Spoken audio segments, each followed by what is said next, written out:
অভিনেতা সে যে মনে রাখে। অভিনেতার জীবনে আসলে ইংরেজি অ্যালফাবেটের 3টে লেটার খুব ইম্পর্ট্যান্ট। আই যে কে? অ্যাক্টরের ট্রুথ হচ্ছে be gentle, be compassionate to everybody and be a better co-actor than you were yesterday। আমার মনে হয় যে আমি আমার ছেলেকে যদি লীলা মজুমদার পড়াতে চাই, তাহলে আমাকেও হ্যারি পটারটা দেখার জন্য রেডি থাকতে হবে। You have to be open about it. এটা একমুখী রাস্তা নয়, এসো আমি তোমায় শেখাই বলে বাবা হয়ে গজদন্ত মিনারে বসে ছেলের সাথে মিশলে হবে না। যখন তোমার মনে হচ্ছে খারাপ আছো, গো টু আ স্পেশালিস্ট। তো আমাদের এখানে বড় ছবিটা হওয়া বড্ড কমে গেছে, হলেও সেটা আর আগের মতন এফেক্টিভ নয়। নতুন করে স্টার তৈরি হচ্ছে না, স্টার তৈরি হওয়া খুব দরকার। বাঙালি দর্শকেরও অনেক দায় আছে, তারা অনেক ভালো ছবিকে তারা সময়ই দেয়নি। Hello and welcome to Soul Connection podcast. আমি অরুণাভ খাসনবিশ, আপনাদের host for the podcast. I am here with another episode. প্রত্যেকটা এপিসোডই বিভিন্ন কারণে স্পেশাল হয়, আর প্রত্যেকটা এপিসোড থেকেই আমি কিছু না কিছু নিয়েই পডকাস্টটা শেষ করি, এবং আমার মনে হয় আপনারাও সেটার থেকে কিছু না কিছু তো পানই। আজকের আমার অতিথি রাহুল অরুণোদয় ব্যানার্জি, যার সঙ্গে আমি বহুদিন আগে পরিচিত। 2010-এ আমরা একসাথে একটা কাজ করেছিলাম। তারপর এরকম আড্ডা হয়নি, অনেক রকম আড্ডা হয়েছে, বাট এরকম একটা আড্ডা মারার ইচ্ছা ছিল। অভিনেতা হিসেবে ও ঠিক কীভাবে লাইফটাকে দেখেছে, ওর ছোটোবেলাটা কীরকম ছিল, ওর রিলেশনশিপসে যেরকম সমস্যার মধ্যে দিয়েও গেছে, তারপর প্যারেন্টিং থেকে শুরু করে ওর রিয়েলাইজেশন থেকে শুরু করে এভরিথিং ইজ দেয়ার। আমার মনে হয় এটা ওভারঅল একটা হোলসাম আড্ডা যাকে বলে, সেরকম একটা আড্ডা আমরা ক্র্যাক করতে পেরেছি। আমার মনে হয় আপনাদের এই আড্ডাটা দুর্দান্ত লাগবে। যেটা করতে হবে সেটা হলো, এখনও দেখছি প্রায় 50%-এর ওপর মানুষ যারা সাবস্ক্রাইব করছেন না, অথচ আমাদের কন্টেন্ট এনজয় করছেন। তাদের বলবো, সাবস্ক্রাইব করতে কি লাগে, শুধু তো একটা বাটন প্রেস করতে লাগে, ওটা করে দিন আর এনজয় করতে থাকুন সোল কানেকশন পডকাস্ট। আজকে আমাদের অতিথি Rahul Arunoday Banerjee. Sit back, relax and enjoy the podcast.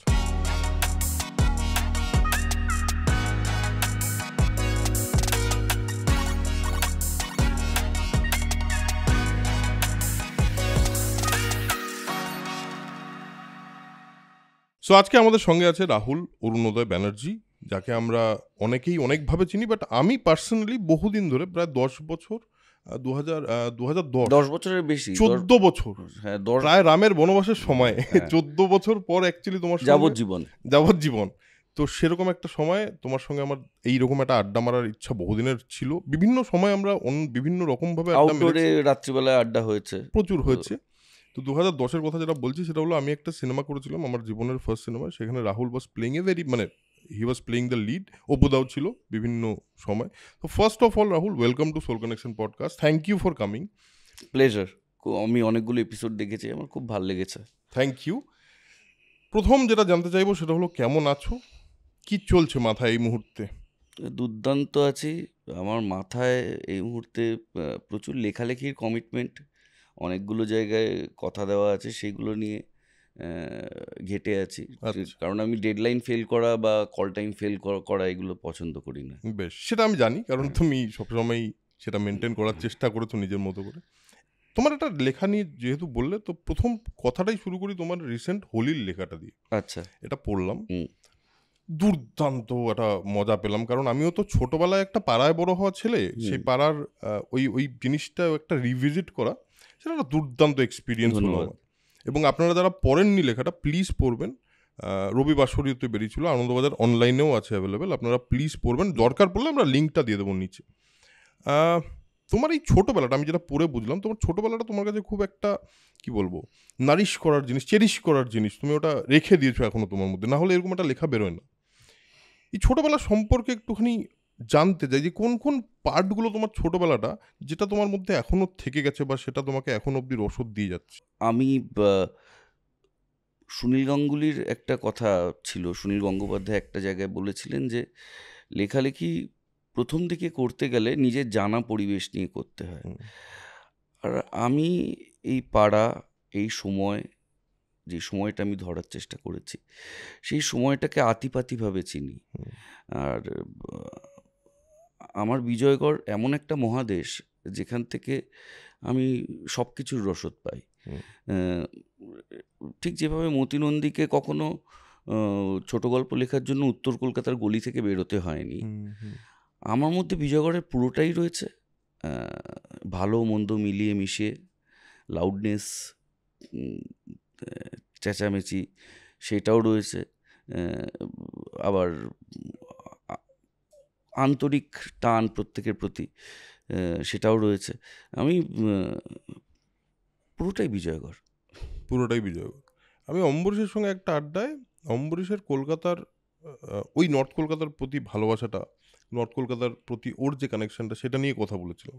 আর আমি নিজে যখন কলকাতায় আসি তখন আমি কলকাতাটাকে আমি নিজে যেহেতু কলকাতার মানুষ নই, কোনো একটা পার্টিকুলার জায়গার নই, তো সেই কারণে আমি কলকাতার বিভিন্ন জায়গার বিভিন্ন রকম ভ্যারাইটি পেয়েছি আর কি।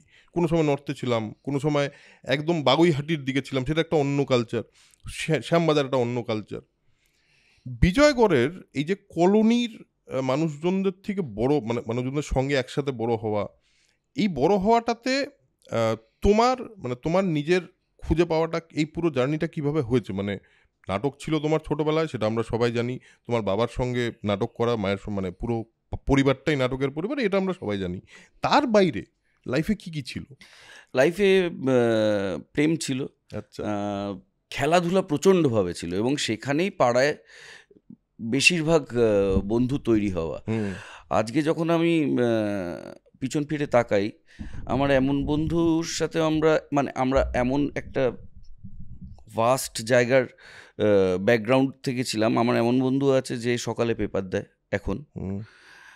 আমার এমন একটা বন্ধু আছে যাকে আমার মনে হয় পৃথিবীতে সব থেকে সার্থক মানুষ, তার আশেপাশে আমরা কেউ নেই, কারণ সে সন্ধেবেলায় এসে একটা আশ্চর্য সুইচ মারে, তারপর পাড়ার সবকটা ল্যাম্পপোস্টে আলো জ্বলে ওঠে।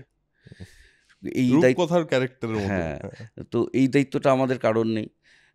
আবার খুব বড় অফিসার ব্যাংকের, সেও আমাদের সাথে খেলেছে।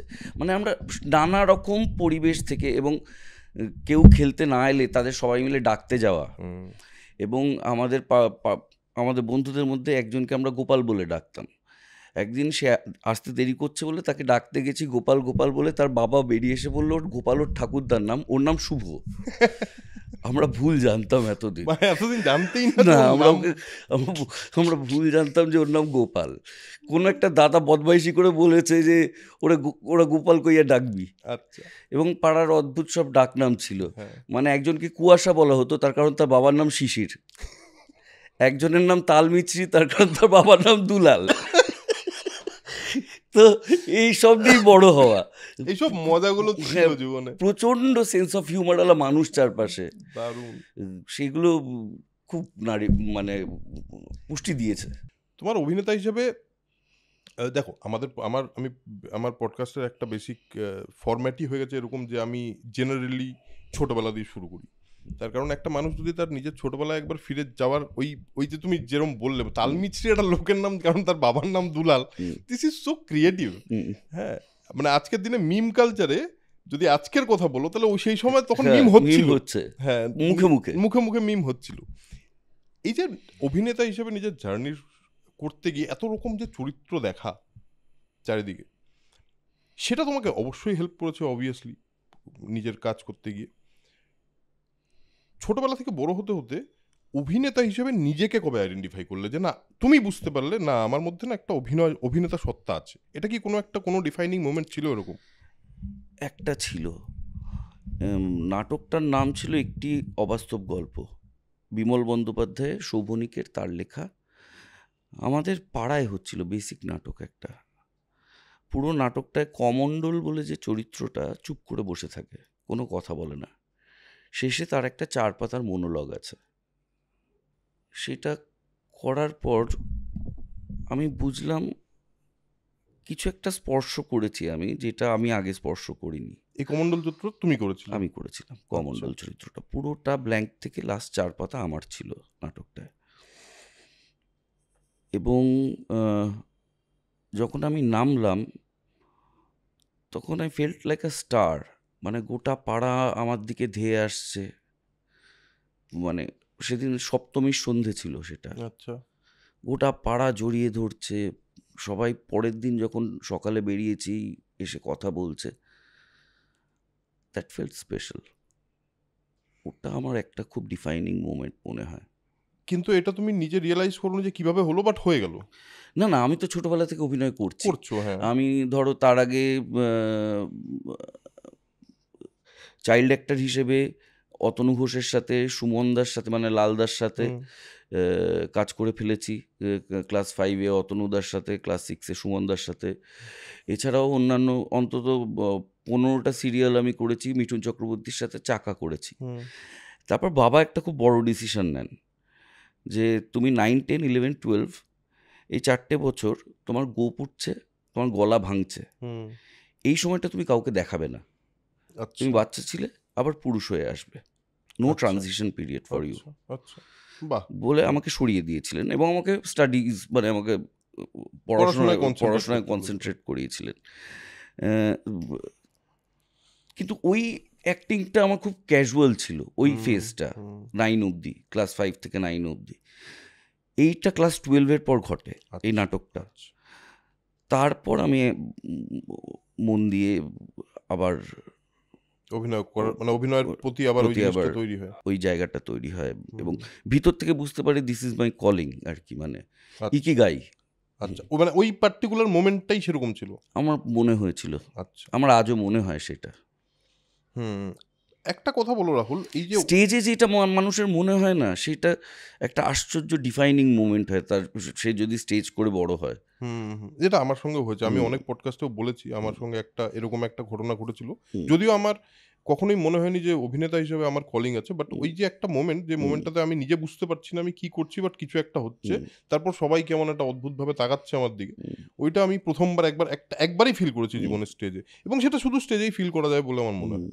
বাট স্টেজ থেকে যখন তুমি ক্যামেরায় আসলে বা আসা শুরু হলো, প্রথমটা তো বোধহয় আবার আসবো ফিরেটার সাকসেসফুল হলো না। তুমি একজন অভিনেতা হিসেবে প্রথমবার একটা কিছু করলে যেটা সাকসেস পেল না, তাতে সেটা কি তোমাকে খুব এফেক্ট করেছিল সেই সময়? না, কারণ আমি খুব ছোট্ট একটা স্ট্র ছিলাম ওই বিশাল একটা স্কেপে। আমি যেটা ভেবেছিলাম যে হই হই করে লোকে ছুটে আসবে আমার দিকে, সেটা হলো না। দেখলাম কেউ চিল্লই না। সেটা একটা লেট ডাউন ছিল, সেটা খুবই মোমেন্টারি লেট ডাউন, কিন্তু সেটা এফেক্ট করেনি, একেবারেই এফেক্ট করেনি। তার কারণ I was already in the good book of Rabi Ojha. আমার সেই সম্পর্কটা তৈরি হয়ে গেছিল। অ্যান্ড সবাই জানে আমার ক্যারিয়ারে রবি ওঝা কি। সো আবার আসবো ফিরে didn't work, but I worked. মানে আমার চরিত্রটা প্রশংসিত হয়েছিল, এবং এই ধরনের চরিত্রের কোনো স্টেক থাকে না। হিট ফ্লপে এই ধরনের চরিত্রের কোনো স্টেক থাকে না, যেটা আমার পরবর্তী চরিত্রে ছিল, পরবর্তীকালে আমার স্টেক ছিল, কিন্তু এই ধরনের চরিত্রে থাকে না। ফলে আমার কোনো যে ব্যক্তিগতভাবে লেট ডাউন হয়েছে তা নয়, বরং আমার তারপর এক আকাশের নিচে ঘটলো, নানা রঙের দিনগুলি ঘটলো, খেলা ঘটলো, মোহনা ঘটলো। তারপর আমি যখন সিনেমায় চলে গেলাম, তখন আমি রবিদাকে পারমিশন নিয়ে বেরোলাম, নাহলে রবিদা আমাকে পুরো ধরে নিয়েছিল এবং আমাকে তৈরি করবে বলে একদম প্রাণপণ, এবং লোকটাই আমাকে তৈরি করেছে। তোমার ক্ষেত্রে একটা অদ্ভুত ট্রানজিশন আছে। প্রথমে তুমি অভিনেতা, নিজেকে অভিনেতা হিসেবে আইডেন্টিফাই করেছো। আমি জানি না, প্রত্যেকের মনেই বোধহয় আমাদের কোথাও একটা, এটা সম্ভবত আমি সেদিন শুনছিলাম আদিল হোসেন বা কারো একটা কথায়, কোনো একটা ইন্টারভিউতে আদিল হোসেন কেউ একটা বলছিলাম, আমরা এক্স্যাক্টলি মনে নেই, প্লিজ কিছু মনে করবেন না। একটা কথা মানে একজন বড় লোকই বলছিলেন যে কোনো না কোনো মানুষ, প্রত্যেকটা মানুষই কোথাও না কোথাও একবার না একবার নিজেকে অভিনেতা হিসেবে কল্পনা করে, কারণ আমাদের যা কালচার, আমাদের যা সিনেমার প্রতি ভালোবাসা ইত্যাদি ইত্যাদি কারণে। তুমি যখন তোমার অভিনেতা সত্তাটাকে আইডেন্টিফাই করলে, তোমার কি কোনো স্পেসিফিক আইডিয়া ছিল অ্যাবাউট যে আমি না এরকম কাজ করতে চাই, আমার ওই যেটা বললে যে হই হই করে লোক আমার দিকে ছুটে আসবে, এই আইডিয়াটা কি মাথায় কোথাও ছিল? দেখো, আমি খুব ভাগ্যবান একটা প্রজন্ম। আমি যখন কাজ করব আমার 19-20 এরকম, সেই সময় ইটিভি ওয়াজ বুমিং, রাইট, তার টেলিফিল্মস ওয়াজ বুমিং, দুর্দান্ত কাজ হচ্ছে, তারা বাংলা ওয়াজ বুমিং। তখন কাজ করছে Kaushik Ganguly, Raj Chakraborty, Anjan Dutt, Partha Sen, you name it, Prabhat Roy, একদম সবাই, সব সব। বড় বড় মানুষ, রাজা সেন, সবাই ওখানে বানাচ্ছেন, কাজ করছেন, দেবাংশুদা, হুম। এবং সেখানে রজতাভ দত্ত, খরাজ মুখার্জি, রুদ্রনীল ঘোষ, শাশ্বত শাশ্বত চ্যাটার্জি, চট্টোপাধ্যায়, রুদ্রনীল ঘোষ, সবাই, হ্যাঁ, সবাই, সবার কথাই সবাই। বলছি, পরাণ বন্দ্যোপাধ্যায়। একদম। আমি তখন না, আমি ওদের ওদের মতন হতে চাওয়া শুরু করলাম। Right. মানে ওরা আমার কাছে একটা ইন্সপিরেশন, ওই পুরো team of hmm, hmm, people আমার কাছে একটা ইন্সপিরেশন হিসেবে এলো। বিশ্বনাথ, কাঞ্চন, সবাই সবাই একই সবাই সময়, সবাই, হ্যাঁ। আমি মানে হয়তো I am missing a few names, right, কারণ ওই ঝাঁকটা এমন একটা ট্যালেন্টেড ঝাঁক, একদম পরম। একদম পরম। এই ঝাঁকটার প্রতি আমার একটা মোহ তৈরি হলো, একটা আচ্ছা। ইনফ্যাচুয়েশন তৈরি হলো, যে মেরে কো ইন জैसों के तरह बनना है। হুম, তো আমার ওদের they were kind of aspirational for me. Hmm, খরাজদা, রনিদা, রুদ্রদা, অপুদা was, Param was aspirational to me for our generation. হুম, আমি হুম, এটা স্বীকার করতে দ্বিধা করি না, হুম, কারণ আমি আর ঋত্বিক একসাথেই শুরু করেছি। হুম, পরবর্তীকালে দেখেছি এই ছেলেটা তো দুর্দান্ত, হুম, হুম, কিন্তু আমি আর ঋত্বিক একসাথেই শুরু করেছি। হুম। এবার যখন একটা মানুষ নিজেকে অভিনেতা হিসেবে আইডেন্টিফাই করার পর হঠাৎ করে তোমার তো একটা, হঠাৎ করে না হলেও একটা পয়েন্টে একটা দিন তো তুমি রিয়েলাইজ করলে, ও আচ্ছা আমি না, আমি একটু বেশি মানে অনেক বড় স্টার হয়ে গেছে, কারণ তুমি এমন একটা সিনেমার মানে হিরো, যে সিনেমাটা বাংলা সিনেমার ওই মুহূর্তে দাঁড়িয়ে বা এখনো অবধি মাইলস্টোন যদি বলতে হয়, মানে সেইটা তো হয়েই থেকে গেছে চিরদিনে তুমি যে আমার। এই যে স্টারডমটা, এই স্টারডমটা তোমাকে কিভাবে এফেক্ট করেছে, কিভাবে এফেক্ট করেছে? আর মানে তোমার কি মনে আছে যে আমি ঠিক এরকম হলো আমার সঙ্গে? দেখো, ওই নাটকের মতন তো হাতে গরম নয়, সিনেমাটা দিনের পর দিন গ্রো করে। হ্যাঁ, একদিন ভালো গেছে, দুদিন ভালো গেছে, 3 দিন আরো ভালো যাচ্ছে, হুম, তারপর আমি দেখছি আমি কোথাও গেলে পুলিশ লাঠিপেটা করছে মানুষকে, আমি কুঁকড়ে যাচ্ছি ভিতর থেকে, কারণ আমি এইটাও আবার আমি আমার মধ্যবিত্ত মানসিকতায় মেনে নিতে পারছি না যে মানুষ লাঠির বাড়ি খাচ্ছে আমার সাথে দেখা করতে এসে। রাইট। আমার একটা শুটিংয়ে এত লোক হয়ে গেল, দমকল ডেকে হোস পাইপের জল দিতে হলো, ভালোবাসা জিন্দাবাদে। এবং not a great time for me. তার কারণ এই যে বড় একটা স্প্যান গেছে রিলিজ না হওয়ার চিরদিনই, সেই সময় আমার একটা এডিকশনের ফেজ গেছে। সেই সময় আমি সেই সাকসেসটাকে এনজয় করবার জন্য যে মানসিক অবস্থা দরকার, সেই জায়গায় ছিলাম না। আর আমি না অতটা সাকসেস হ্যান্ডেল করবার মতন নই। আমি ঘুম থেকে উঠে যদি দেখি 7টা মিসড কল, আমি খুব ভয় পেয়ে যাই। মানে যে তার মধ্যে 40 জন ইম্পর্টেন্ট, না করলে আমার চাপ আছে, তাহলে তো বিশাল কেস হয়ে গেল আমার। আমি সেদিন আর ঘুম থেকে উঠতেই চাইবো না, যে 7টা ফোন আবার করতে হবে। তো আমি একটু সাধারণ সাদামাটা জীবনেই অভ্যস্ত ছিলাম, সেটা হঠাৎ করে এদিক ওদিক হয়ে যাওয়ায়, এবং তার প্রায় সাইমেলটেনিয়াসলি বাবার মৃত্যুটা তার পরপরই ঘটে যাওয়ায়, আমি বরং তার পরের ফেজ অনেক বেশি এনজয় করেছি। যখন আমি, তুমি বলতে পারো আমি এখনকার রাহুলকে অনেক বেশি এনজয় করি সেই সময়কার রাহুলের থেকে। দেখো রাহুলের একটা, আমার চোখের সামনে, আমি একজন দর্শক হিসেবে যদি দেখি, রাহুলের একটা ট্রানজিশন আছে আমার চোখে। একটা হলো স্টার রাহুল, যেটা একটা মানুষকে চিনতামই না, জানতামই না, তার আগে হয়তো টুকটাক দেখেছি, বাট হঠাৎ করে he became the star of, মানে অন্য লেভেলের স্টার তৈরি হয়ে গেল। তারপর রাহুলের একটা ট্রানজিশন আছে, রাহুল নিজেকে আস্তে আস্তে অভিনেতা হিসেবে আইডেন্টিফাই করালো সবার কাছে, যে রাহুল ভালো অভিনেতা। স্টার হয়ে গেলে প্রথমে তো অভিনেতা শব্দটা জোরে না তার সঙ্গে, যদিও আমার মনে হয় যে কোনো স্টার হতে গেলে তার একটা কানেক্ট তো করতে হয় মানুষের সঙ্গে, না হলে তো হয় না। তো সে তার মধ্যে অভিনেতা সত্তাটা তখন থেকেই ছিল। কিন্তু তোমার এই যে তারপরে খুব বেশি পপুলার ছবি না হওয়া, আস্তে আস্তে ওই ফেমটা অনেকে বলা শুরু করলো তো একটাই সিনেমা, এই পুরোটার পরে যে একটা জার্নি আছে তোমার, যে জার্নিটাতে আস্তে আস্তে তুমি যেই পয়েন্টে তুমি এসে বলছো আজকে রাহুলকে তুমি আরো বেশি এনজয় করো, এই জার্নির ফেজটায় একজন অভিনেতার সঙ্গে কি হলো, রাহুলের সঙ্গে কি হলো সেটা তো পরের ব্যাপার। একজন অভিনেতার সঙ্গে কি হলো, একজন অভিনেতা কিভাবে বদলে গেল? আমি এটা জানি না। আমি আহ, আহ, আমাকে সবসময় ডিরেক্টররা ভালো অভিনেতা হিসেবে আইডেন্টিফাই করেছেন। আহ, এবং দুটো ছবি আমার জীবনে একটা বড় ট্রানজিশন আনে। বাপ্পাদিত্য বন্দ্যোপাধ্যায়ের কাগজের বউ, মৈনাক ভৌমিকের বেডরুম। হুম, এই দুটো ফিল্ম দেখার পর আহ, অনেকেই, এমনকি ঋতুদা তো বেডরুম দেখে আমাকে জড়িয়ে ধরেছিলেন, এবং রীনাদিও খুব ভালোবেসেছিলেন। আহ,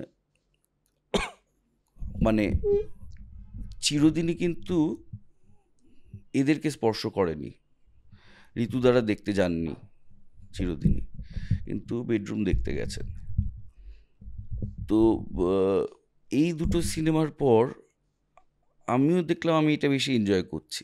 হুম, কারণ আমি যেটা পাচ্ছিলাম, আমি আমি প্যাথেটিক ডান্সার, মানে আমি নাচতে পারি না। আর ওই নাচতে গেলে আমার মনে হতো আমি কোরিওগ্রাফারের উপর মানসিক শারীরিক টর্চার করছি। তার যে অবস্থা হতো সেটা কহতব্য নয়। হুম। তো আমি ওই সিনেমাতে আর নিজেকে আইডেন্টিফাই করতে পারছিলাম না। আর ফেয়ার এনাফ, আমি ওই সিনেমা যখন এনজয় করতে পারছি না, ওই সিনেমাও আমাকে এনজয় করছে না। ঠিক। দুটো পারস্পরিক ব্যাপার। সো আমরা দুজনেই দুজনকে বাই বললাম। এবং তোমাকে আমি যেভাবে দেখেছি সেটা হলো, তোমাকে বিভিন্ন পরিচালক বিভিন্ন এমন চরিত্রে কাস্ট করা শুরু করলো যেখানে তোমার বাইরে বেরিয়ে তোমাকে অন্য কিছু করতে হচ্ছে, সেটা বারবার হয়ে গেছে। যেমন তুমি দুটো সিনেমার নাম বললে, তাছাড়াও বেশ কিছু ফিল্মে, মানে আমি যেমন জুলফিকারে তোমার পারফরমেন্সটা আমার কাছে খুব অন্য রকম একটা রাহুলকে লেগেছিল। আচ্ছা, রাহুল এটাও করতে সৃজিতের পারে। আমার কেরিয়ারে বিশাল ভূমিকা। হ্যাঁ, হ্যাঁ, হ্যাঁ। সৃজিত দা আমাকে যা যা ভালো কাজ দিয়েছে খুব কম লোক দিয়েছে, এমনকি এই অজিতটাও অজিতও, হ্যাঁ, হ্যাঁ, আমি জাস্ট বলতেই যাচ্ছিলাম অজিতের কথা। আমিও ব্যোমকেশ দুর্গরহস্য দেখার পর অজিতের একটা দেখলাম, তুমি নিজের মতো করে একটা হুম, ইন্টারপ্রিটেশন করেছো হুম, অজিতের, যেটা আমার পার্সোনালি খুব ভালো লেগেছে। প্রচুর লোকেরই ভালো লেগেছে। আমি বিভিন্ন অভিনেতার সঙ্গে আমার আলাপ আড্ডা ইত্যাদি ইত্যাদি হয়েছে। আমি সবাইকেই জিজ্ঞেস করি যে তোমার কি কোনো প্রসেস আছে? তো তোমাকেও আমি জিজ্ঞেস করতে চাই, তোমার কি কোনো অভিনয় করার সময় তোমার কি পার্সোনাল কোনো প্রসেস আছে? যদি থাকে সেটা কি তুমি জানো? আমি, হ্যাঁ, একটা জিনিস খুব মানি, আহ, অভিনেতা সে যে মনে রাখে। এই স্মৃতি জিনিসটা খুব ইম্পর্টেন্ট, এবং মনে রাখার আমাদের 5টা রাস্তা আছে, 5টা ইন্দ্রিয়। হুম, একটা সিন ধরো করছি, যেখানে লাঞ্চের সময় আসা আলুর চপ প্রোডাকশনের সন্ধেবেলায় আমাকে দেওয়া হচ্ছে শটে, হুম, কিন্তু ঠান্ডা নেতানো। হুম, কিন্তু আমি যদি কড়াই থেকে ওটা নেমে থাকে, একবার এই হাতে নিয়ে একবার এই হাত করে করতে হবে, এটা আমার হুম, ত্বকের মেমোরি, হুম, যে এটা গরম নামানো হয়েছে। হুম, হুম, এরকম যা কিছু ইন্দ্রিয় গ্রাহ্য আমার সেটে আছে, সেটা যেটা আমি চোখে দেখছি, যেটা আমি স্পর্শ করছি, যেটা আমি জিভে নিচ্ছি, সব কিছুকে আমি মনে রাখার চেষ্টা করি। যে গন্ধটা পাচ্ছ, যে যে গন্ধটা, ঘ্রাণটা পাচ্ছ, সব গন্ধ তো is very very very important. Important. এবং তোমার এই যে এই পার্টিকুলার খুব মেমোরিগুলো, বেসিক এটা। এগুলোকে রিকল করাটা ইজ হ্যাঁ, দ্য মোস্ট ইম্পর্টেন্ট হ্যাঁ, পার্ট। এটাই আমার প্রসেস। আচ্ছা। ওই সময় ওই মুহূর্তে আমার ইন্দ্রিয় গ্রাহ্য কি কি ঘটছে সেটে। হুম। এই যে মানুষ সত্যি নিয়ে কথা বলে, ফাইন্ডিং দ্য ট্রুথ, এটা নিয়ে অনেক প্রশ্ন হয়, অনেকে অনেক কথা বলে। তোমার কাছে মানে কোনো মানে নিজের সঙ্গে তো মানুষ নিজে কথা বলে, কোনো এই প্রশ্নটা কোনদিন হয়েছে যে হোয়াট ইজ দ্যাট ট্রুথ, যেটা সবাই, প্রত্যেকটা অভিনেতা খোঁজার চেষ্টা করে যাচ্ছে নিজের মতো করে? What is that truth? আমি যদি সেটা খুঁজেই পেয়ে যেতাম তাহলে তো হয়েই যেত। ওই যে অভিনেতার জীবনে আসলে ইংরেজি অ্যালফাবেটের 3টে লেটার খুব ইম্পর্টেন্ট। আই যে কে। তো না, না, জোকস অ্যাপার্ট, আমার মনে হয় আমি চরিত্রের প্রতি সৎ, হুম, ফ্লোরে আমার conduct hmm, as a professional আমার সহকর্মীর প্রতি সেটা ঠিক রাখা। আমি এত প্রসেসে ঢুকে গেলাম যে সহকর্মীদেরকে আন্ডারমাইন করলাম, যে আমার অভিনয়টাই ইম্পর্টেন্ট, ওর লাইটটা কেন ঠিক হচ্ছে এতক্ষণ ধরে সেটা নয়, সেটাও আবার ঠিক নয়। কারণ প্রত্যেকের প্রসেসটাই মিলিয়ে মিশিয়ে এই একটা জিনিস তৈরি হবে, প্রত্যেকের কন্ট্রিবিউশনটা ইকুয়ালি ইম্পর্টেন্ট। ফলে একটা ব্যালেন্স থাকা দরকার। আমার মনে হয় অ্যাক্টরের ট্রুথ হচ্ছে be gentle towards everybody, be compassionate to everybody, and be a better co-actor than you were yesterday. ভালো অভিনেতা আমি কিনা সেটা আমার হাতে নেই, কিন্তু আমি ভালো সহ অভিনেতা কিনা সেটা আমার হাতে আছে। আমি আর তুমি যদি একসাথে সিনে থাকি আর আমি যদি বলি যে আজকে মেরে বেরিয়ে গেলাম, তার মানে আমি সিনটাকে বুঝিনি। ঠিক, কারণ সিনটা দুজনের ছিল। মেরে বেরোনোর অ্যাক্টিংটা আজকের যুগে আউটডেটেড। এটা হতো কিন্তু এক সময় অনেকবার দেখেছি হতে, এবং দেখেছি কিছু সিন মরে যেতেও, এরকমও দেখা গেছে। হ্যাঁ, এইটা ব্যক্তিগত স্বার্থের জায়গা নয়, ইটস আ টিম গেম। তো আমি যদি ভালো সহ অভিনেতা হই তবেই আমি ভালো রেসিপ্রোকেশন পাবো, আমার অভিনয় এমনিতেই ভালো হয়ে যাবে। কারণ আমি এই দুর্গরহস্য করতে গিয়েও এত ভালো সহ অভিনেতা পেলাম এবং এত শিখলাম অনির্বাণ ভট্টাচার্যর থেকে, সোহিনী সরকারের থেকে। এটাই আমাদের প্রজন্মের যারা ভালো অভিনেতা তারা খুব, ঋত্বিক যেমন অসাধারণ সহ অভিনেতা, অপুদা মানে সহ অভিনেতা হিসেবে মানে অতুলনীয়। আমি আমার সিনিয়রদের থেকে এত ভালো ভালো জিনিস শিখেছি। ঋত্বিককে আমি সিনিয়র বলি না, অনির্বাণ সিনিয়র না, হ্যাঁ অনির্বাণ তো আমার থেকে ছোট এসছে, কিন্তু শেখার মতন। অ্যাক্টিংয়ের ডিভিনিটি নিয়ে কথা হয়, ডিভাইন এক্সপিরিয়েন্স নিয়ে কথা হয়। তোমার পার্সোনাল ঈশ্বর বিশ্বাসটা কিরকম রাহুল? আমি তো ঈশ্বর দেখেছি। আমি যেদিন ডিসাইড করলাম আমি ড্রাগস নেওয়া ছেড়ে দেবো, ঈশ্বরকে আমার মতো দেখতে ছিল। সো আমার কাছে ঈশ্বর ওইটাই, মানুষের সু ইচ্ছা। মনোজ বাজপেয়ীর একটা ইন্টারভিউতে একটা জিনিস দেখেছিলাম, সেটা হলো যে একটা চরিত্র যখন প্রথম তার কাছে আসে সে কি জিনিস নিয়ে ভাবে। তো মনোজ বাজপেয়ী একটা কথা বলেছিল যেটা আমার খুব ইন্টারেস্টিং লেগেছিল। আমি বলছে যে আমি এরকম ভাববো যে এই পার্টিকুলার মানুষটার ঈশ্বর বিশ্বাসটা কেমন, ওর স্পিরিচুয়ালিটি কি, এটাও ভাববে। এবং আমি তারপর অনেক ভাবার চেষ্টা করছি কেন ভাববে, কিভাবে ভাববে। তারপর আরেকটা জিনিসও খুব ইম্পর্ট্যান্ট আমার মাথায় এই প্রশ্নটা এসছে, আমার তোমায় করতে ইচ্ছে করছে যে তোমার পার্সোনাল ঈশ্বর বিশ্বাস, তোমার পার্সোনাল, ধরো তুমি যেভাবেই তুমি নিজেকে মানে নিজের যে মানুষের কিছু ভালো করার ইচ্ছেকে যেভাবে ঐশ্বরিক শক্তি হিসেবে দেখো, এক একটা চরিত্রের তো এক এক রকম ধরনের ঈশ্বর বিশ্বাস হয়, এক একটা চরিত্রে এক এক রকম সাইকি হয়। একজন অভিনেতার ক্ষেত্রে, একজন অভিনেতার পক্ষে যখন এই বারবার এই জার্নিটা হয় না, আমি আজকে রাহুল, আজকে আমি ধরো নিখিলেশ বলে একটা চরিত্র, যে চরিত্রটা একটা অন্য মানুষ, এই যে একটা কন্টিনিউয়াস ট্রানজিশন হতে থাকে একটা সাইকি থেকে আরেকটা সাইকিতে, এটা মানসিকভাবে কোথাও এফেক্ট করে না? করে তো, প্রচণ্ডভাবে করে। সেটার থেকে ওভারকাম কি করে করো? এবং সেটা শুধু রিলিজিয়াস ক্ষেত্রেই করে না, সব ক্ষেত্রে করে। মানে প্রেমের ক্ষেত্রে করে, সবার ক্ষেত্রে, দুঃখের ক্ষেত্রে করবে, আনন্দের ক্ষেত্রে করবে। মানে কিছু কিছু সিন আছে করার পর মনে হয় একরত্তি আর শরীরে এনার্জি বাকি নেই, আজকে আর পারবো না, কিন্তু শিডিউল আমাকে করতে হবে। কিন্তু এই জার্নিটা করাটাই তো মজার, এই জার্নিটা করব বলেই তো এখানে এসেছি। আমি কোনো দিন কোনো লোকের দিকে তাকিয়ে তার কলার ধরে কথা বলার ক্ষমতা রাখি না এমনি জীবনে। সিনেমা আমাকে সেই লিওয়েটা দিয়েছে, সিনেমা আমাকে সেই রাস্তা দেয়। আমার ডিরেক্টর বলেছে আমি কলার ধরতে পারি, বিন্দাস কলার ধরে আমি করতে পারি। এই জার্নি, এই স্বাধীনতাটা পাবো বলেই, এই প্রত্যেকটা চরিত্র আলাদা, তাদের সাইকি আলাদা, সেই জার্নিটাই তো মজার। বাকি টাকা তো চারদিক থেকেই আসছে। আর অভিনেতারা অভিনয়টা ভালোবাসে, অভিনয় করার জন্য টাকা নেয় না, অপেক্ষার জন্য টাকা নেয় মেকআপ রুমে। তোমার জীবনের সঙ্গে যে যত দামি অভিনেতা তার অপেক্ষার দাম তত বেশি। রাইট, এটা খুব ইন্টারেস্টিং একটা কথা বললে, কারণ আমি নিজে একটা রিসেন্টলি একটা ছবিতে মানে একটা সিরিজে অভিনয় করেছি, একটা ছোট্ট রোলে। হুম, আমার এক খুবই পরিচিত ভাই বলল যে করে দাও, হুম, আমি করতে গেলাম। 2 দিনের শ্যুট ছিল। আমি শঙ্করদা ছিল উল্টো দিকে।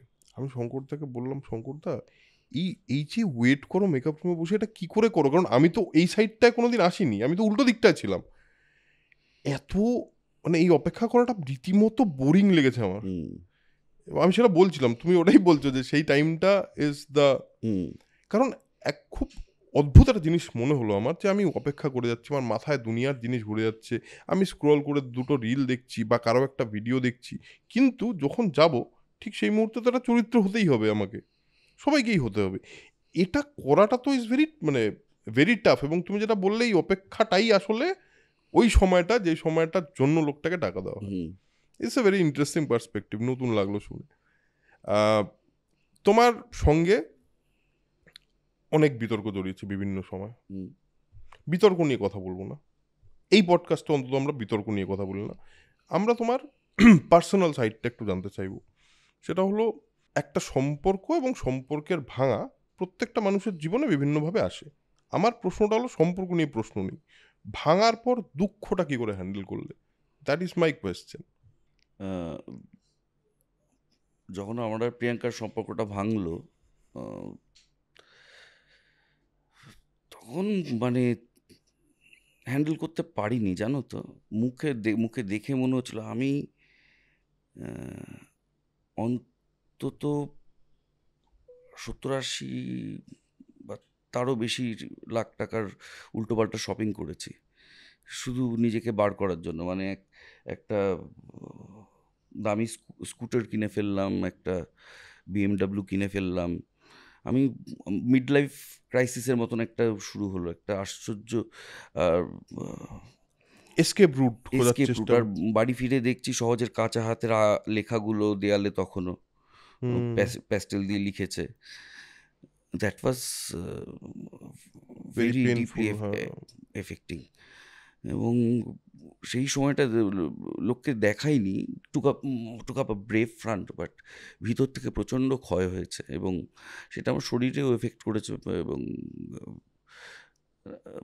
নাও all things are good hmm. Under the hood. হুম। হ্যাঁ, সব ঠিক হয়ে গেছে, তাই হুম। ভাল লাগছে, না হলে ইট ওয়াজ টাফ। হুম। কিন্তু ওই আর কি, নিজের দোষটা দেখতে পেলে তখন সমস্যা হয় না। না, আমি কেন জিজ্ঞেস করলাম এটা, তার কারণ হলো, দেখো এখন আমি দেখি বিভিন্ন বিভিন্ন জায়গায়, বুঝলে, how to handle breakups, how to handle heart breaks, এই নিয়ে প্রচুর কথা হয়।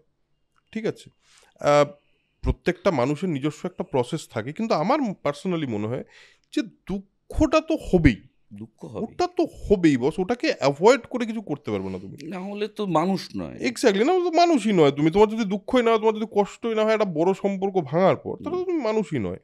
আমার যেটা পার্সোনালি, আমি কিছুদিনে একটা সময় রিয়েলাইজ করেছি যে কোথাও গিয়ে এই দুঃখটা হতে দেওয়াটাও জরুরি।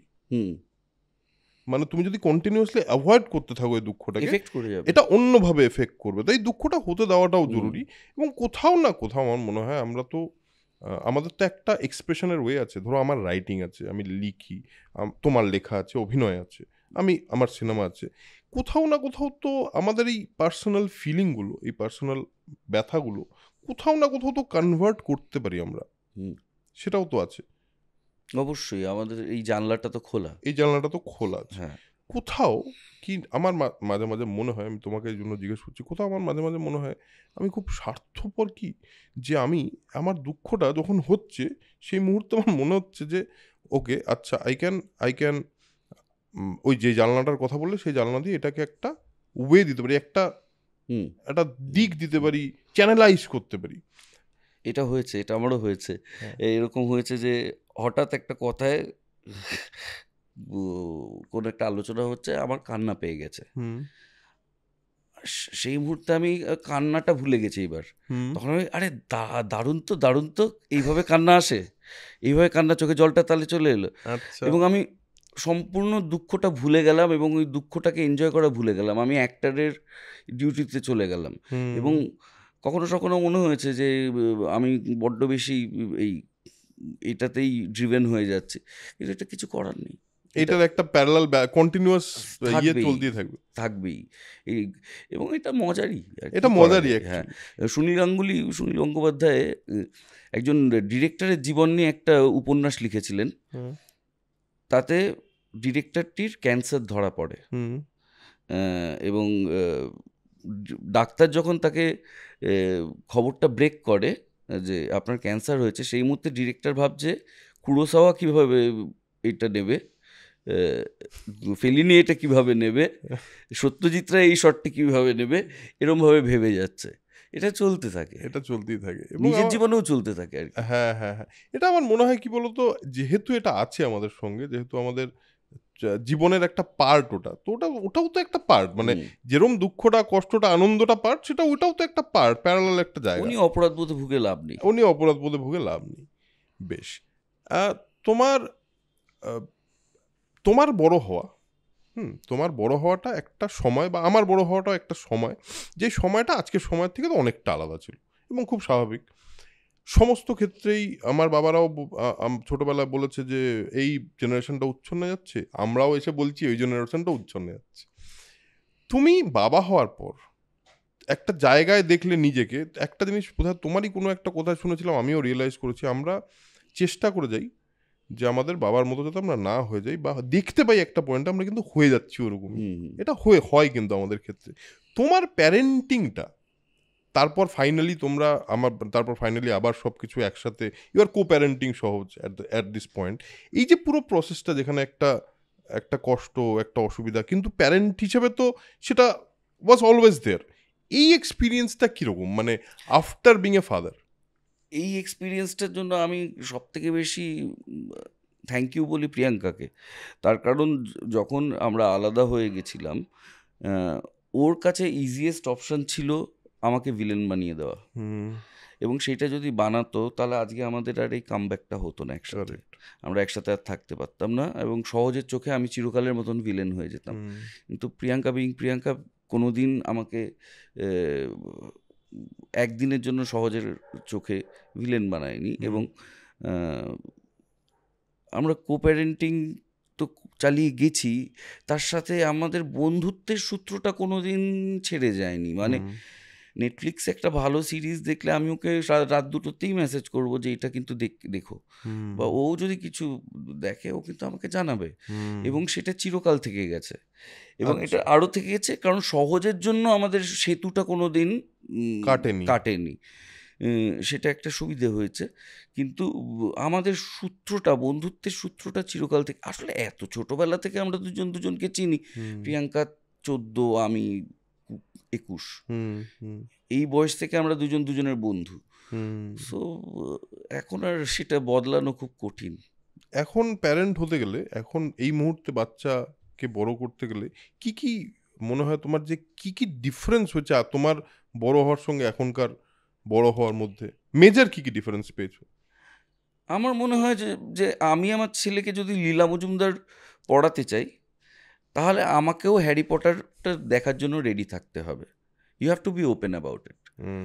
ও যদি উইংস অফ ফায়ার আমাকে দেখায়, সেটা আমাকে দেখতে হবে, তারপর আমি ওকে উপেন্দ্র কিশোরের টুনটুনির গল্পটা পড়াবার রাস্তা ঠিক বার করে নেব। তো এটা একমুখী রাস্তা নয়, এসো আমি তোমায় শেখাই বলে বাবা হয়ে গজদন্ত মিনারে বসে ছেলের সাথে মিশলে হবে না। ছেলে সেদিন যখন আমি খুব বাজে টেকনোলজিক্যালি আমি ল্যাপটপে এই আনন্দমেলার লেখাটা, আনন্দবাজার রবিবাসরীয় লেখাটা লিখে কিছুতেই মেলে কনভার্ট করতে পারছি না, সহজে সে মেলে কনভার্ট করে রবিবাসরীতে পাঠালো। তো ও আমাকে শেখাচ্ছে অনেক কিছু, বেশিরভাগ সময় আমি শিখছি, ও যতটা শিখছে। এটাই প্যারেন্টিং, শেখা। এবং কোথাও গিয়ে আমি অনেকের সঙ্গে প্যারেন্টিং নিয়ে কথা বলি মাঝে মাঝে, যা কীরকমভাবে দেখছো। অনেকে এটাও বলে যে আমাদের বড় হওয়াটা সময় আমরা বাবা মাকে যতটা কাছে পেয়েছি অ্যাকচুয়ালি, তার চেয়ে এখনকার দিনের বাচ্চারা আরও বেশি কাছে পায় বাবা মাকে। কারণ আমাদের সঙ্গে বাবা মার সম্পর্কটা ওয়াজ মোর লাইক আমি যতদূর মানে বাবা মার সঙ্গে আমরা যে খুব কনভারসেশন করতাম তা কিন্তু নয়, বাট একটা ছিল কোথাও একটা অন্যরকম একটা সম্পর্ক। আজকে দিনে তো সম্পর্কটা চেঞ্জ হয়েছে, সেটা কি তুমি বিশ্বাস করো? মানে দ্যাটস দেয়ার। কিন্তু আমার বাড়িটা না একটু আলাদা রকম ছিল। আমার বাড়িতে আমি বাবার সাথে চিরকাল ফাজিল থেকেছি। বাবার সাথে এমন উল্টোপাল্টা কথা বলতাম, গোটা বাড়ি অবাক হয়ে যেত যে এই ছেলেটার কি হয়েছে।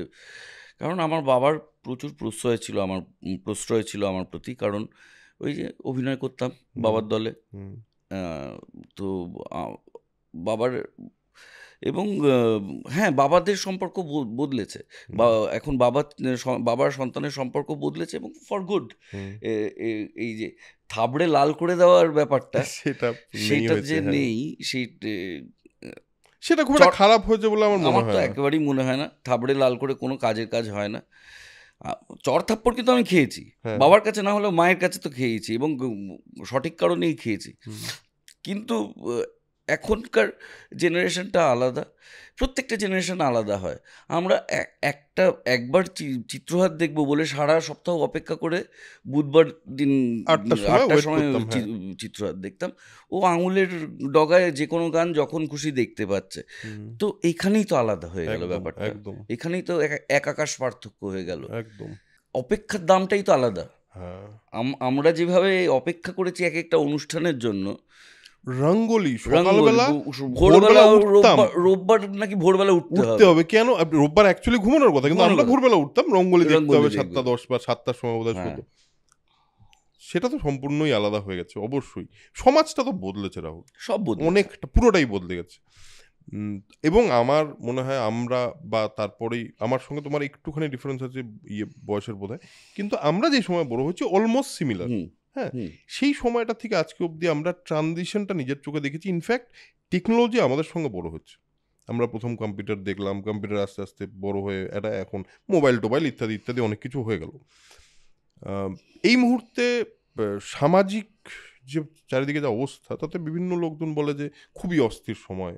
হ্যাঁ, খুবই রেস্টলেস একটা টাইম, যে টাইমে ভালো লাগছে না, কষ্ট হচ্ছে, দুঃখ হচ্ছে ইত্যাদি ইত্যাদি। এটাকে তুমি কিভাবে দেখো? মানে এই মুহূর্তের সমাজটাকে তোমার চোখ দিয়ে কিভাবে দেখো তুমি, আর তাতে তুমি কিভাবে এফেক্টেড হও বা হও না? আমার মনে হয় একজন শিল্পীর সবার আগে, বা সবারই আজকে এই সমাজে দাঁড়িয়ে সবার আগে আমাদের রিফ্রেন করতে হবে, নিজেদেরকে বারণ করতে হবে একটা জিনিস: আমি কারোর সাথে তুলনামূলক জীবন কাটাবো না। আজকে অরুণাভর গাড়ি হয়েছে বলে আমাকে গাড়ি কিনতে হবে নয়, আমাকে আমার প্রয়োজনে গাড়ি কিনতে হবে। কারণ আমি যদি অরুণাভকে দেখে আমার প্রয়োজন ঠিক করা শুরু করি, আমার প্রয়োজন কোনোদিন শেষ হবে না। ঠিক।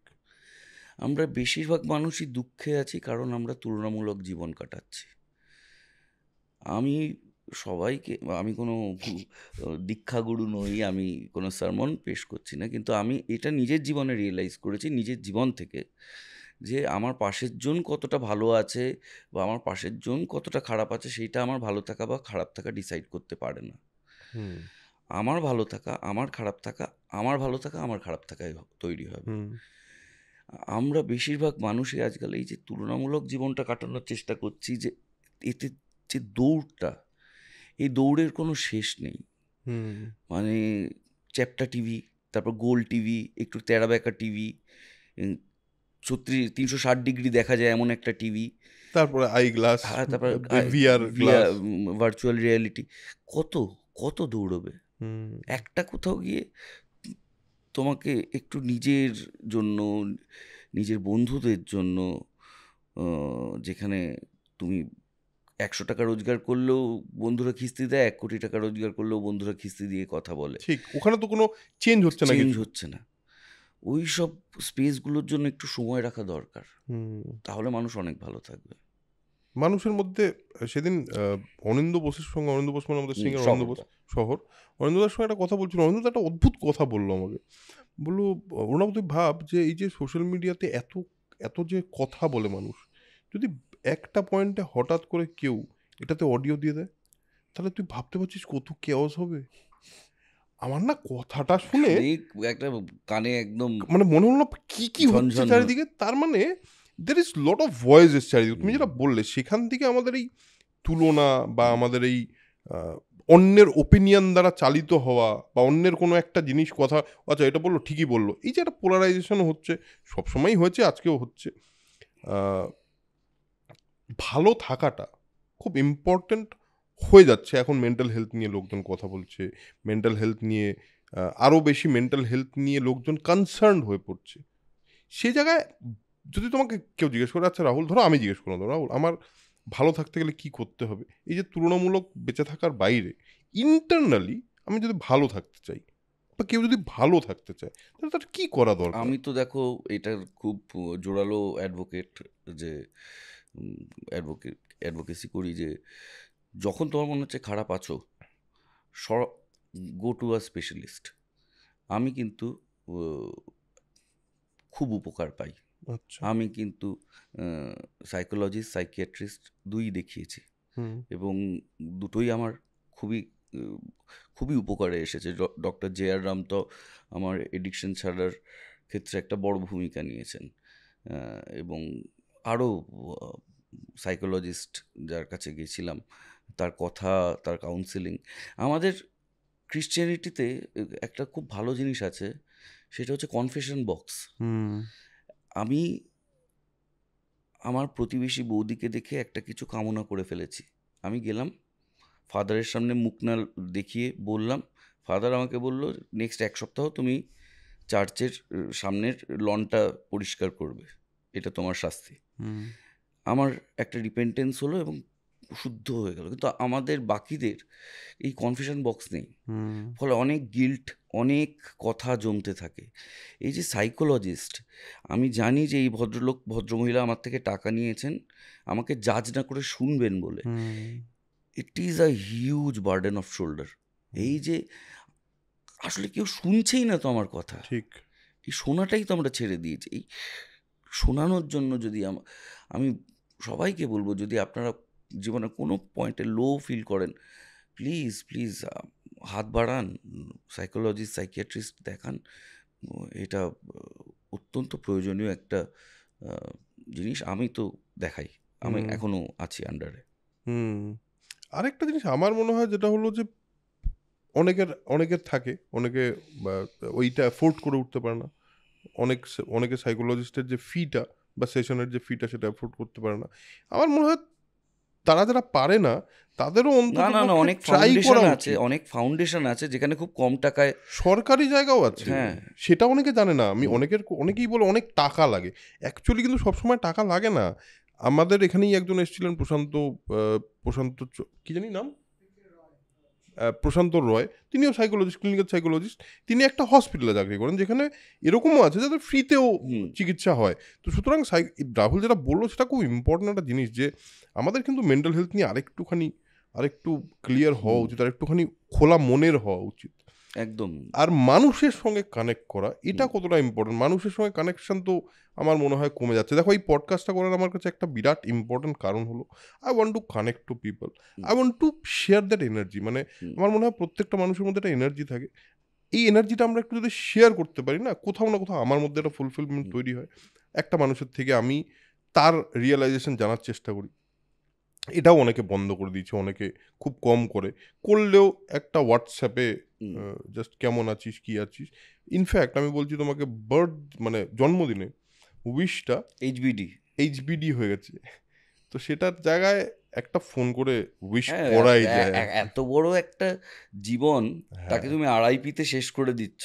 রাইট, হ্যাঁ, এত বড় একটা 70-80 বছরের জীবন, এত কর্মকাণ্ড, এত ঝগড়াঝাটি, তাকে তুমি RIP-তে নিপটে দিলে।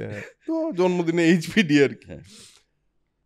এখনকার দিনে আমরা দেখেছি যে আমাদের পডকাস্ট যারা শোনে তারা অনেকেই এরকম কথা বলেছে আমাকে পার্সোনালি, দাদা এখন তো বই পড়ি না, হ্যাঁ, তো তোমাদের এই কনভারসেশনগুলো শুনলে কোথাও একটা ইন্সপিরেশন পাই, কোথাও একটা অনেক নতুন জিনিস জানতে পারি, যেটা আমরা হয়তো বইটা পড়লে জানতে পারতাম।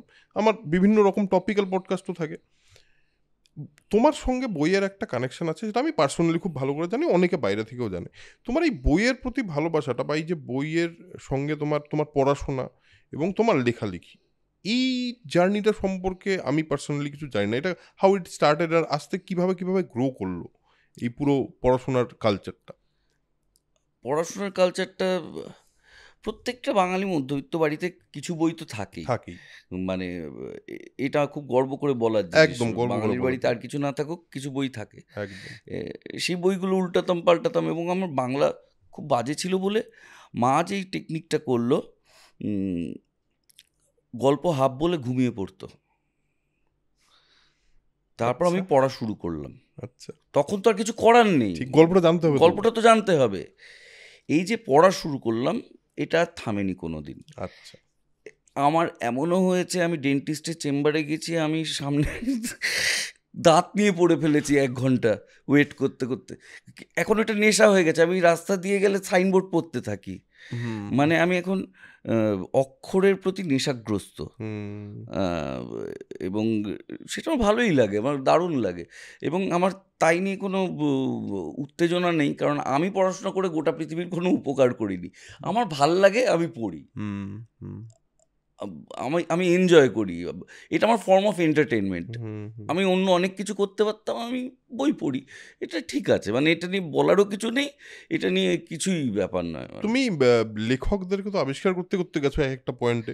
আমি তো জন্মেছি লেখকদের সাথে, মানে আমার বাবা তো বিজন ভট্টাচার্যের ছাত্র। হ্যাঁ, এবার আমি জন্মের পর দেখছি আমার বাবার ক্লোজেস্ট বন্ধুর নাম হচ্ছে নবারুণ ভট্টাচার্য। হুম, হুম, বাবা তো নবারুণ ভট্টাচার্যের অ্যাসিস্ট্যান্ট ডিরেক্টর নাটকের দলে। হুম, হুম, পুজোয় যখন নবারুণ ভট্টাচার্যর বাড়িতে যাচ্ছি, অষ্টমীর দিন নবারুণ ভট্টাচার্যর বাড়িতে অষ্টমী কাটাতে আসছে মহাশ্বেতা দেবী। হুম, বইমেলায় তখন আমরা ঘুরে বেড়াতে দেখছি এরকমভাবে সুনীল গঙ্গোপাধ্যায়দের। তখন বইমেলার পরিবেশটাই আলাদা ছিল, ময়দানের বইমেলা। ঠিক, ঠিক। আহ, তো লেখক, আমার কাছে লেখকরা অনেক বড় সেলিব্রিটি ছিল হুম, ছোটবেলা থেকেই। হুম, ফিল্ম স্টাররা এত দূরের জিনিস ছিল কখনো ভাবিনি। ঠিক। কিন্তু লেখকদের যেহেতু আমি সামনাসামনি দেখেছি, স্পেশালি নবারুণ ভট্টাচার্য আর মহাশ্বেতা দেবীকে। নবারুণ ভট্টাচার্যকে তো আমি লেখক হওয়ার আগে থেকে চিনি, মানে হুম, উনি সিরিয়াসলি লেখার আগে থেকে। হুম, হুম, হুম, কারণ উনি চাকরি করতেন খুব বড়। হুম, তার আগে উনি দুর্দান্ত কবিতা লিখে ফেলেছেন, এই মৃত্যু উপত্যকা আমার দেশ নয়। হুম, হুম, কিন্তু উপন্যাস হারবার্ট তখনও লেখেননি, হুম, আমি যখন থেকে চিনি। সোভিয়েত ইউনিয়নের পতন হয়, ওনার চাকরিটা চলে যায় ওই সময়। তারপর উনি লেখালেখি করেন এবং বাংলা সাহিত্য আবিষ্কার করে ওনাকে। তো এদেরকে দেখে বড় হওয়াতে আমার লেখালেখির প্রতি একটা অমোঘ টান ছিলই। হুম, আর প্রচুর পড়লে একটু লিখতে তো ইচ্ছে করে। হুম। তখন লেখাটা প্রথম কবে লিখলে? লেখালেখিটা প্রথম প্রশ্রয় এসেছে অনিন্দ্য চ্যাটার্জি। হ্যাঁ, মূল কারণ সে। হ্যাঁ, তো আমি তো চন্দ্রবিন্দুর পাগল ভক্ত ছিলাম। ঠিক। সেটা আমি জানি, মানে হ্যাঁ। তুমি চন্দ্রবিন্দু হুম। সত্যি পাগল ভক্ত।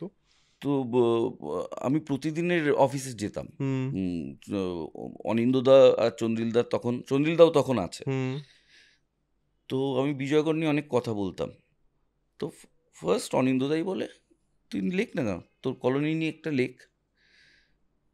আর তার আগে একটা হঠাৎ হিরোর হ্যাপা বলে একটা লেখা লিখেছিলাম, চিরদিনই তুমি যে আমার, রিলিজ উপলক্ষ করে। আচ্ছা, আচ্ছা, এই যে হঠাৎ হিরোর হ্যাপা, তারপর কলোনি নিয়ে লিখলাম হচ্ছে ডাইনোসরের গল্প। তারপর 15 বছর কিন্তু টানা আমাকে প্রতিদিন লিখিয়ে গেছে হুম, রোববার। হুম, আহ, এখন অনিন্দ্য দা মেন সম্পাদক, এখন ভাস্কর অনেকটা দেখে, ভাস্করও ইকুয়ালি আমাকে লেখার বিষয়ে জুগিয়ে যায়। হুম, রোববার এখন ডিজিটাল যে পার্টটা রয়েছে, সেখানে প্রিয়ক রয়েছে, হুম, হুম, সম্বিত রয়েছে, হুম, দারুণ টিম রয়েছে। হুম, ওরা আমাকে এতদিন ধরে লিখিয়ে গেছে এত।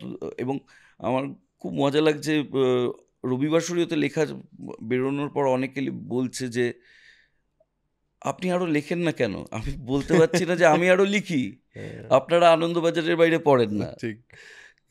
কিন্তু এই 15 বছর দারুণ একটা জার্নি হয়েছে আমার প্রতিদিনের সাথে। এবং এই সময়, এই হুম, সময়ের অনির্বাণ ভট্টাচার্য মোটমাট আমাকে লেখাটা শুরু করিয়েছে অনিন্দ্য চ্যাটার্জি, হুম, একদম ঘাড় ধরে। হুম, আমি লিখতাম, লিখতে ভালোবাসতাম, ম্যাগাজিনে লিখেছি, স্কুল ম্যাগাজিনে লিখেছি, কিন্তু এই লেখালেখির রাস্তাটা, অরুণোদয় বন্দ্যোপাধ্যায়ের যে আলাদা পরিচয়, সেটা 90% credit goes to Anindya Chatterjee. Music. হুম। তোমার জীবনে, যেহেতু তুমি চন্দ্রবিন্দুর কথা বললে, অবভিয়াসলি এই জায়গাটা ধরতেই হবে, মিউজিক তোমার জীবনে কিভাবে এসছে এবং সেটা কতটা ইম্পর্ট্যান্ট হয়ে থেকে গেছে তোমার জন্য? মিউজিকটা কিভাবে তোমার জন্য ইম্পর্ট্যান্ট? কারণ প্রত্যেকটা মানুষের জীবনে একটা ইম্পর্টেন্স আছে মিউজিকের। মিউজিক খুব ভালো স্মৃতির কারিগর। মিউজিকের মতন মানে কিছু কিছু গানের সাথে এমন কিছু স্মৃতি জড়িয়ে থাকে, সেই গানগুলো শুনলে শুধু সেই স্মৃতিগুলোই বা সেই মানুষগুলোকেই মনে পড়ে। ঠিক কিছু ব্যথা মনে পড়ে, ঠিক কিছু ঠিক বেদনা মনে পড়ে। তো মিউজিক আমার কাছে সেরকমই। আমি যে খুব কঠিন, সাংঘাতিক পাশ্চাত্য বা আমাদের ক্লাসিক্যাল কোনোটাই খুব সাংঘাতিকভাবে শুনেছি তা নয়, কিন্তু যখনই শুনেছি মুগ্ধ হয়ে গেছি। আর আমি বেনারসে যাই, গিয়ে বিসমিল্লাহ খানের বাড়িতে গেছিলাম, এবং সেইখানে আমি দেখেছি ওই বাড়িটাতে একজন মিউজিশিয়ানের জীবন কীরকম হতো, এবং একটা মানুষ যাকে আমেরিকায় নিয়ে যেতে চেয়েছিল, সে বলেছে আমাকে গঙ্গা না দিলে আমি তো মরে যাব, গঙ্গা ছাড়া আমি থেকে কি করব, বলে আমেরিকায় যায়নি। তো মিউজিক কি বলবো বলো তো, আমার কাছে স্মৃতির কারিগর এটাই আমার কাছে, যে আমার স্মৃতির তল্পিবাহক হিসেবে মিউজিক রয়ে গেছে। এক একটা গান এক একটা মানুষকে মনে পড়িয়ে দেয়। চন্দ্রবিন্দুর সঙ্গে, চন্দ্রবিন্দুর তো তুমি বললে ফ্যান, এবার এই চন্দ্রবিন্দুর সঙ্গে তোমার মানে যোগাযোগ হলো কি প্রতিদিনের সময়? চন্দ্রবিন্দুর সাথে যোগাযোগ হলো বেসিক্যালি ওই চিরদিনই রিলিজের সময় আমি অনিন্দ্যদাকে গিয়ে বললাম যে আপনি আসবেন ছবিটা দেখতে, আচ্ছা এরকম আচ্ছা ভাবে আচ্ছা আমি আপনাদের ফ্যান। আচ্ছা আচ্ছা ওইভাবে যোগাযোগটা হ্যাঁ, হয়েছিল। হ্যাঁ। চন্দ্রবিন্দুর গান আমার মনে হয় যেভাবে আমাদের আমাদের ছোটবেলা, আমাকে যেভাবে ছোটবেলায় এফেক্ট করেছিল, তার সবচেয়ে বড় কারণ ছিল লিরিক। মিউজিকের চেয়েও অনেক বড় কারণ ছিল লিরিক। আমার কাছে গান মানে লিরিকও। আমাকে একজন বলেছিল তো সুর তো গানের আত্মা। আমি বলেছিলাম আমি যে শরীরও বড় ভালোবাসি। ফলে আমার কাছে একটা গানের যদি লিরিক ভালো না লাগে আমি সেই গান শুনতে পারবো না। তো তোমার, আমাদের সবার মনে হয় আমার ছোটবেলায় চন্দ্রবিন্দুর লিরিক আমাদেরকে খুবই, সুমন চট্টোপাধ্যায়, তারপর নচিকেতা এবং অনন্ত দত্ত ছিলেনই, তারপর অবভিয়াসলি চন্দ্রবিন্দু একটা নতুন কিছু, অন্য কিছু, যেটা আমাকেও খুব ফ্যাসিনেট করেছিল। তো তোমার কাছে লিরিকটাও খুব ইম্পর্টেন্ট একটা পার্ট। রাহুল, তুমি বাংলা ইন্ডাস্ট্রির একজন পার্ট, একজন ইন্ডাস্ট্রিতে কাজ করা একটা মানুষ। বাংলা ইন্ডাস্ট্রি নিয়ে বিভিন্ন রকম কথা বিভিন্ন দিকে হয়,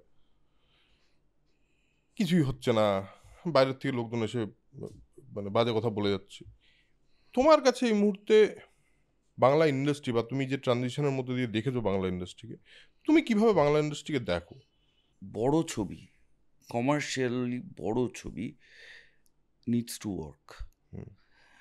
মানে যখন একটা ভালো দেখে দাবাং হিট করে, সেইটার টাকা কোথাও একটা গিয়ে গোটা ইন্ডাস্ট্রিকে যখন সমৃদ্ধ করে, তখনই একটা ঘোষলা হওয়া সম্ভব হয়। সেই মানিটা ট্রিকল ডাউন করে কোথাও গিয়ে একটা ঘোষলা তৈরি করে।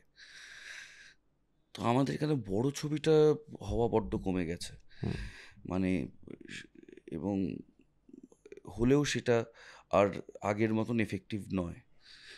আর নতুন করে স্টার তৈরি হচ্ছে না। স্টার তৈরি হওয়া খুব দরকার। এটা আমার মুখে শুনতে লোকেদের হয়তো আশ্চর্য লাগছে যে আমি স্টার তৈরি হওয়া এবং বড় ছবি হওয়ার কথা বলছি।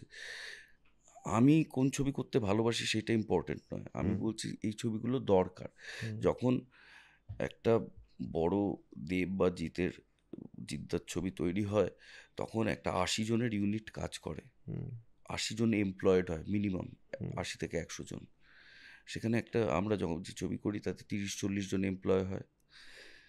এই ছবিগুলো বেশি করে হওয়া এবং এই ছবিগুলো ওয়ার্ক করা, দর্শকদের হলে এসে দেখাটা খুব দরকার। এবং সেটাই আমার বাংলা ইন্ডাস্ট্রি নিয়ে একটাই এখন এই কনসার্ন, যে এই ধরনের এবং পুরো নাচে গানে অ্যাকশনে ভরপুর সিনেমা যেটাকে বলে, সেই ধরনের সিনেমা হওয়া খুব দরকার। এবং সেটা তোমার পার্সোনাল চয়েসের বাইরে গিয়ে তোমার বক্তব্য হলো ইন্ডাস্ট্রির জন্য হওয়া দরকার। এবং অনেকেই তো চেষ্টা করছে এই ধরনের ছবি করার, এই ধরনের সিনেমা করার। বলিউডের এই ধরনের মাসালা সিনেমা যেগুলোকে বলে, সেগুলো তো তোমার আসছে এবং লোকজন দেখছেও। বলিউডে যে সবসময় পারছে তা নয়, দক্ষিণ ভারতের সামনে বেশ চাপে রয়েছে। বলিউডও সবসময় পারছে না, তো সেখানে তোমার মনে হচ্ছে যে মানে রকি আর রানী কি প্রেম কাহানি তো মানে অলমোস্ট জোর করে হিট করানো। হুম হুম বলিউডে যে সবসময় পারছে তা নয়। যে ফাইটার এত বড় বাজেটের একটা সিনেমা হুম সেইভাবে হিট নয়, সেভাবে টাইগার 3 হিট নয়, হিট নয়। পাঠান জওয়ান হিট বটে, কিন্তু তারপরে আবার হুম অনেকগুলো এরকম এক্সাম্পল আছে যেগুলো হুম ওয়ার্ক করছে না। না আমার পার্সোনালি মনে হয় যে এরকম যে কোনো ধরনের মাস সিনেমা যেটাতে মানুষ হলে যাওয়া শুরু করে এবং যাতে হল আবার খোলে, হুম এই ধরনের সিনেমা হওয়া তো খুবই জরুরি। কিন্তু এই যে বাকি চারিদিকে যে ধরনের সিনেমা হচ্ছে, যেগুলোকে আরবান কমার্শিয়াল সিনেমা বলা হচ্ছে, যেগুলোকে আরবান দর্শকের জন্য বানানো হচ্ছে, সেগুলো তো সব ক্ষেত্রে ওয়ার্ক করছে না। না করছে না। এবার এবং বাংলা সিনেমার প্রতি মানুষের বিশ্বাসটাও বোধহয় একটু কোথাও, আই এম নট শিওর, আমার মনে হয় না বাংলা ইন্ডাস্ট্রি শেষ হয়ে গেছে, আমার একেবারেই তা মনে হয় না। মনে হয় তার মাঝখানেও ভালো ভালো কাজ হয় নিজের মতো করে, কিন্তু দর্শকের যে এই যে একটু মুখ ফিরিয়ে নেওয়া, এটার পিছনে কি তুমি কোনো কারণ দেখতে পাও? কারণ তুমি এমন একটা সিনেমার পার্ট যেখানে মানুষ পাগলের মতো হলে এসে সিনেমাটাকে একটা অন্য জায়গায় নিয়ে গেছে। না, দর্শকের মুখ ঘোরানোটাও যদি হয়ে থাকে, উম, সেটা দিনের পর দিন আমাদেরই দোষে হয়েছে। দিনের পর দিন আমরা ভালো বলে খারাপ জিনিস বেচার চেষ্টা করেছি, কিন্তু দর্শকেরও অনেক দায় আছে। হুম, বাঙালি দর্শকেরও অনেক দায় আছে। তারা অনেক ভালো ছবিকে তারা সময়ই দেয়নি, বা আমাদের আমি জানি না ডিস্ট্রিবিউশন সিস্টেমটা কী, আমি ওই দিকটাতে অতটা সড়গড় নই, কিন্তু অনেক ভালো ছবি ঠিক স্পেস না পাওয়ার অভাবে হল থেকে উঠে গেছে। সেটা আমার নিজের জানা। মানে এই বছর বেস্ট ফিল্ম পেয়েছে ক্রিটিক্স নিহারিকা। হুম, অত্যাশ্চর্য ছবি। হুম, দেখেনি লোকে, দেখেনি। একটা অন্য ধরনের গল্প বলেছে, একটা অন্য ধরনের ট্রিটমেন্ট। রাজলক্ষ্মী ও শ্রীকান্ত, প্রদীপ্ত ভট্টাচার্য, বাকিটা ব্যক্তিগত। ফড়িং দেখেনি তো। হুম। পরে যখন টিভিতে দেখেছে বলছে আহা এ তো কাল্ট ছবি। আরে কাল্ট ছবি তো হলে গিয়ে দেখ। এটা আস্তে আস্তে আস্তে আস্তে হয়েছে বলে মনে হয় তোমার, দিনে দিনে দিনে দিনে দিনে। দিনে এনিওয়েজ, আমার মনে হয় সমস্ত তোমার লাইফের মোটামুটি সমস্ত দিকগুলো নিয়ে কথা বললাম, এবং আশা করি তোমার এই আড্ডাটা মেরে ভালো লাগলো। খুবই। আমার তো দুর্দান্ত লাগলো, কারণ যেই সময় থেকে রাহুলের সঙ্গে আমার আলাপ বা পরিচয়, সেই সময়টা অনেক দিন আগেকার, আজকে অনেক দিন পর একটা আড্ডা মেরে দুর্দান্ত লাগলো। আই হোপ যেরকম সোল কানেকশন পডকাস্ট আপনাদের ভালো লাগে, আমার মনে হয় এই আড্ডাটাও আপনারা অতটাই এনজয় করেছেন। আমি তো দুর্দান্ত এনজয় করেছি এবং রাহুলও দুর্দান্ত এনজয় করেছে। তো আজকের এপিসোড এখানেই শেষ করব। পরবর্তী এপিসোডে অবশ্যই দেখা হচ্ছে। ততক্ষণের জন্য লাইক, শেয়ার অ্যান্ড সাবস্ক্রাইব যেটা করতে হয় সেটা করবেনই, আর সোল কানেকশন পডকাস্টকে যতটা ভালোবাসা দিচ্ছেন দেবেন, এবং ঠিক কীরকম লাগলো কমেন্ট করে জানাতে কিন্তু ভুলবেন না। সো আজকের এপিসোড এই অবধি। থ্যাংক ইউ, দেখা হচ্ছে পরের এপিসোডে। স্টে পজিটিভ, দেখা হচ্ছে পরের এপিসোডে। Spread positivity, spread knowledge.